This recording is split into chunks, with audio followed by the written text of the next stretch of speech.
राम राम सभी साथियों को। कैसी चल रही है आपकी तैयारी? आशा है आप कड़ी मेहनत कर रहे होंगे। काफ़ी सारे साथियों को समझ में नहीं आ रहा होगा कि सामाजिक अध्ययन में क्या पढ़े, क्या नहीं पढ़े और कितना पढ़े। तो इसके बारे में आज मैं कंप्लीट जानकारी लेकर आया हूँ इस वीडियो के अंदर। तो आप इस वीडियो के अंत तक बने रहे। और ये सामाजिक अध्ययन के जितने भी टॉपिक है, ये आपको कहीं से किताबें खरीद कर पढ़ने की ज़रूरत नहीं है। आपको केवल हमारा टेलीग्राम चैनल जो इसी नाम से बना हुआ है, सत्यपुर ऑनलाइन क्लासेज, वो जाकर ज्वाइन करना है। इसकी लिंक मैं डिस्क्रिप्शन में दे दूंगा, आपको वहाँ से केवल हमारा टेलीग्राम चैनल ज्वाइन करना है। उसमें मैं ये सामाजिक अध्ययन से संबंधित जितने भी इम्पोर्टेंट टॉपिक है, उन सारी की पीडीएफ डाल दूंगा। और आपको सामाजिक अध्ययन में क्या क्या पढ़ना है, तो इसके बारे में हम पहले जानकारी ले लेते हैं। सामाजिक अध्ययन में सबसे पहले आपको सामाजिक अध्ययन में इतिहास में आपको हमारे अतीत एक टॉपिक कक्षा 6 का है, हमारे अतीत दूसरा टॉपिक कक्षा 7 का है, हमारे अतीत तीसरा टॉपिक कक्षा 8 का है। ये हमारे अतीत तीनों टॉपिक कक्षा 6, 7 और 8 का ये आपको पढ़ना पड़ेगा। तो इसकी मैं कंप्लीट पीडीएफ अपने टेलीग्राम चैनल पर डालूंगा, आप वहाँ से जाकर इसे पढ़ सकते हैं। आपको कोई किताबें खरीदने की ज़रूरत नहीं है।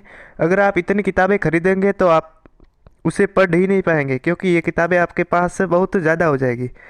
इसके अलावा भारत व समकालीन विश्व कक्षा 9 का टॉपिक है, और भारत व समकालीन विश्व जो दूसरा टॉपिक आपको पढ़ना कक्षा 10 का एक टॉपिक है, उसे पढ़ना है।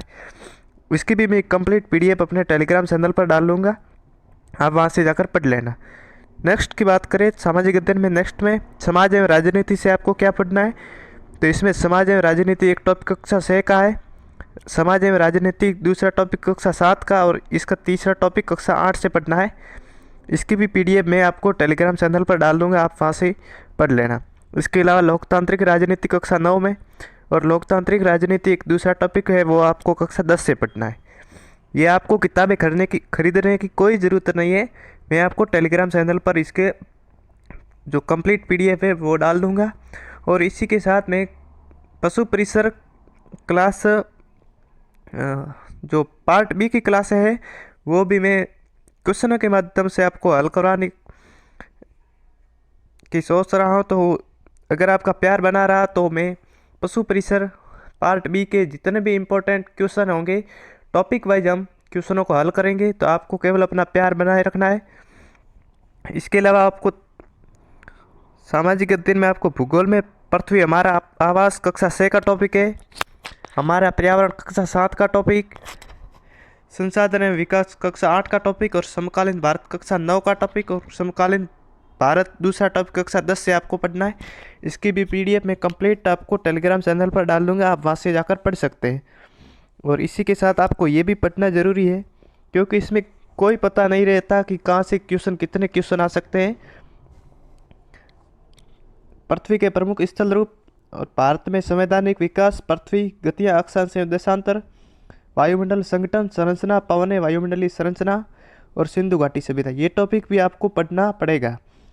अगर सामाजिक अध्ययन के क्वेश्चन आपके एग्जाम में आपके पेपर में डाले गए तो इनमें से निश्चित ही क्वेश्चन बनने की संभावना है। तो आपको ये पूरे पढ़ने होंगे। तो इसके लिए आपको एनसीईआरटी की किताबें हैं, मैं टॉपिक दिया हुआ है, परंतु आपको वहाँ से कोई ख़रीदने की ज़रूरत नहीं है। मैं इसकी टेलीग्राम चैनल पर पीडीएफ डाल लूँगा, आप वहाँ से जाकर पढ़ सकते हैं। और इसी के साथ अगर आपका प्यार बना रहा तो मैं पशु परिसर पार्ट बी के क्वेश्चनों के माध्यम से आपको सारे टॉपिक हल करवाऊँगा। तो कैसी लगी जानकारी? अगर जानकारी अच्छी लगी हो तो इस वीडियो को प्लीज़ लाइक ज़रूर करें। धन्यवाद।